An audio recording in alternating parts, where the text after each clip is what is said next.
Hello Technosavies. Our next topic is entrepreneurial skills. First, you should know what is entrepreneur. Entrepreneur क्या है? एक person है जो business करता है, और we can say a businessman is called entrepreneur. और उस प्रोसेस को सेट करना, एक बिजनेस को सेट करना, उसको क्या बोलेंगे? entrepreneurship. What are the positive impacts of it? First is accentuates economic growth. Means economic growth को increase कर रहा है. Foster creativity develop कर रहा है, क्योंकि jobs के opportunities को, employment की opportunities को increase कर रहा है. Society की problems को solve कर रहा है और welfare को increase कर रहा है, और we can say encouraging the welfare of society. अब नेगेटिव इम्पैक्ट्स क्या हैं? First is environmental degradation. Environment का ध्यान रखे बिना हम लोग अपने बिजनेस को बढ़ाने की कोशिश करते हैं. ट्रेड इम्बैलेंस, कोई बहुत बड़ा ट्रेडर बन जाता है तो उससे, और कोई बहुत छोटा, तो जो इम्बैलेंस है वो इम्बैलेंस हो रहा है. Next is labour exploitation. लोगों से काम करवा के जो बिजनेसमैन हैं वो उनको एक्सप्लॉयट भी कर रहे हैं. How society is playing a role in boosting it? First, creating needs and demands. सबसे पहले सोसाइटी क्या कर रही है? अपनी डिमांड्स बता रही है, जिसकी वजह से जो बिजनेसमैन हैं वो कुछ भी बिजनेस करके, कोई भी बिजनेस को क्रिएट करके उससे रिलेटेड जो डिमांड आ रही है उसको कंप्लीट करता है, उसको फुलफिल करता है. सोसाइटी ही उसको रॉ मटेरियल प्रोवाइड करती है कहीं ना कहीं से. फाइनेंशियल सपोर्ट मिलता है, चाहे वो लोन मिले, चाहे उसकी फैमिली सपोर्ट करे या कहीं से बैंक लोन ले, तो society is supporting only. Creates a need for education. अब बिज़नेस करने के लिए या बिज़नेस में जॉब करने के लिए हमें एजुकेशन की नीड होती है, वो भी सोसाइटी कंप्लीट कराती है.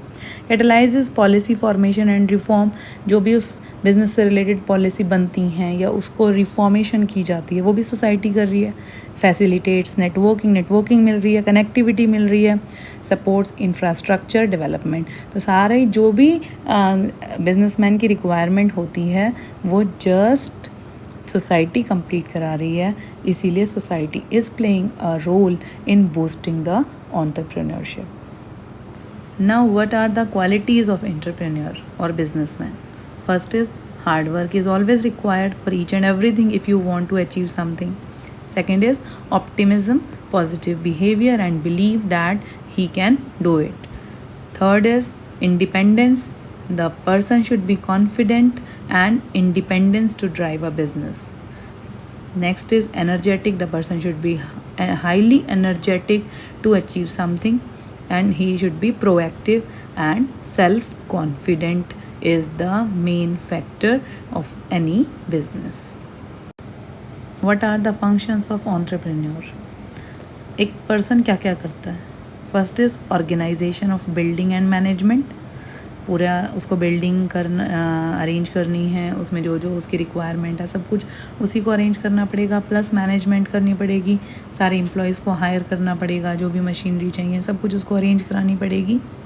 Next is risk taking. Risk तो ऑब्वियसली है बिज़नेस में, ज़रूरी नहीं है कि बिल्कुल स्मूथली बिज़नेस चले, कोई भी प्रॉब्लम हो सकती है, तो रिस्क टेकर होना चाहिए पर्सन को. Next is innovation. एक अच्छा बिजनेसमैन क्या कौन होता है? जो नए कॉन्सेप्ट्स को, नए प्रोडक्ट्स को, नई सर्विसेज को, नए आइडियाज़ को मार्केट में लेके आए. Next is detailed investigation. एक बिज़नेस स्टार्ट करने से पहले उसके बारे में, उससे रिलेटेड सारी इन्वेस्टिगेशन कंप्लीट करनी चाहिए एक पर्सन को, तो ये भी उसी का फंक्शन है. And next is the main and most important thing is financing. Entrepreneur person, a businessman should arrange or raise capital and arrange each and every penny in the business, and it is required on each and every stage of business. जब business run एक entrepreneur कर रहा है और हर चीज़ arrange कर रहा है, तो उसके कौन कौन से रोल हैं? क्योंकि सारे रोल तो वो खुद ही प्ले कर रहा है, बट कौन कौन से रोल हैं, क्या क्या उसको करना है? First is innovator's role. जब इनोवेशन वो कर रहा है तो उसका रोल भी वही प्ले करेगा. Second is agents role.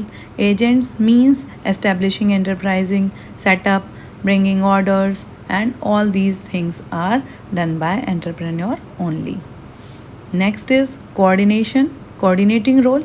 An entrepreneur coordinates many things: smooth functioning of business, factors of production, delegated tasks, everything he coordinates. And last one is employment generation role. Employment उसको देनी है, लोगों को उसको job देनी है, appoint करना है, तो उसके लिए उसको किस तरह से इंटरव्यू कंडक्ट करने हैं, कैसे जनरेट करना है एम्प्लॉयज़ के लिए जॉब, क्या क्या उसके कंपनी में पोस्ट होंगे, ये सब एम्प्लॉयमेंट जनरेशन रोल भी वही प्ले करता है. Next is myths of entrepreneurship. अब इससे रिलेटेड क्या क्या ऐसी बातें हैं जो लोग सोचते हैं ऐसा है, बट एक्चुअली ऐसा नहीं है. First is these are born a certain way, कुछ अलग तरह से बॉर्न हो रहे हैं. No, it is not possible. These have to take a lot of risk. Yes, they have to take a risk, but we cannot say that the second name of the business is risk. No. Third is businesses either skyrockets or fail. ऐसा नहीं है कि एकदम आपको चांद पे पहुंचा दे या एकदम नीचे गिरा दे. It happens, but not always it happens. For this, a lot of money is required. We can start a small business.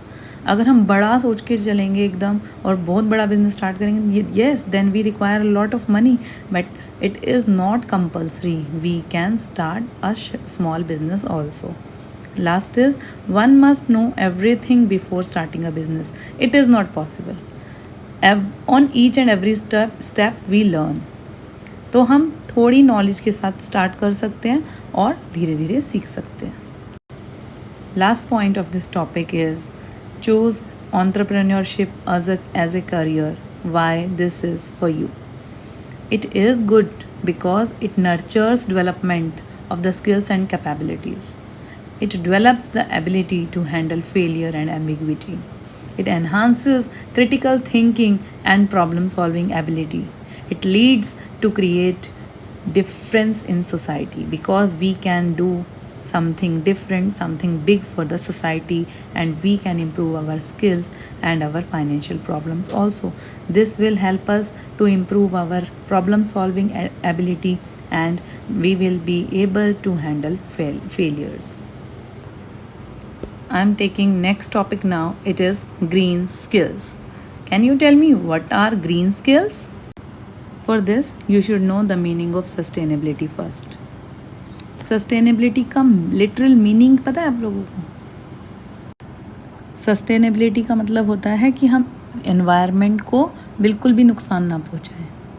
We are using the things in friendly manner of environment.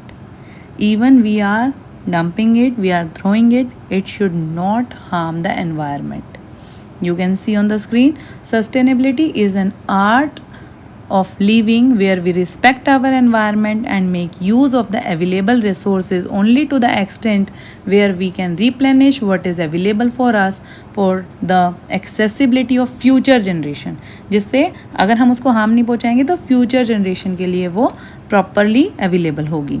Sustainability focuses on how human beings can live in peace and harmony with nature without creating ecological disturbance. Environment को कोई disturbance नहीं होनी चाहिए. Now our next term is sustainable development. अब sustainable का meaning आपको पता चल गया कि जो भी एनवायरनमेंट को हार्म नहीं पहुंचा रहा. तो ऐसी डेवलपमेंट जो कि हार्म ना पहुंचाए और फ्यूचर जनरेशन्स उसको यूज़ कर सकें, उसको बोलते हैं sustainable development. Development which meets the need of present without compromise the ability of future generation to meet their own needs. अब वाली जनरेशन भी यूज़ कर पाए और without harming to anyone, next generations भी उसको यूज़ कर पाए. Now, most important point of this topic is 4 R's. What are the 4 R's of sustainability? First is refuse. Refuse means learn to say no to whom which are harming the environment. Next is reduce. Reduce means we are minimizing the use of products which are harming to the environment. कई बार हम उन products को बिल्कुल अपनी life से no नहीं कह सकते जो हार्म पहुंचा रहे हैं. So then what we can do, we can reduce their use. Next is reuse. Reuse का मतलब है कि हम हमारी फ्यूचर जनरेशन या हम खुद फ्यूचर में उसको रीयूज़ कर रहे हैं। एंड रिसाइकिल उसी प्रोडक्ट को यूज़ ना करके हम उसको किसी दूसरे प्रोडक्ट में यूज़ कर रहे हैं, दूसरे प्रोडक्ट में कन्वर्ट करके उसको रिसाइकिल करके यूज़ कर रहे हैं। तो these are 4 R's: refuse, reduce, reuse and recycle. These are the goals of sustainable development. First is no poverty, zero hunger, good health, quality education, gender equality, clean water, sanitation, affordable and clean energy, decent work and economic growth, industry innovation and infrastructure, reduced inequalities, sustainable cities and communities, responsible consumption and production, climate action, life below water, life on land। तो ये सब कुछ possible है अगर हम sustainable development के according काम करें। तो ये सब उसके गोल्स हैं। उसके बाद अगर हम इस सब को फॉलो करेंगे तो उसके बाद हमें इनमें से किसी भी प्रॉब्लम से को फेस नहीं करना पड़ेगा। Thank you, have a good day, good luck for your exam. In the next video, I will cover some question answers related to it.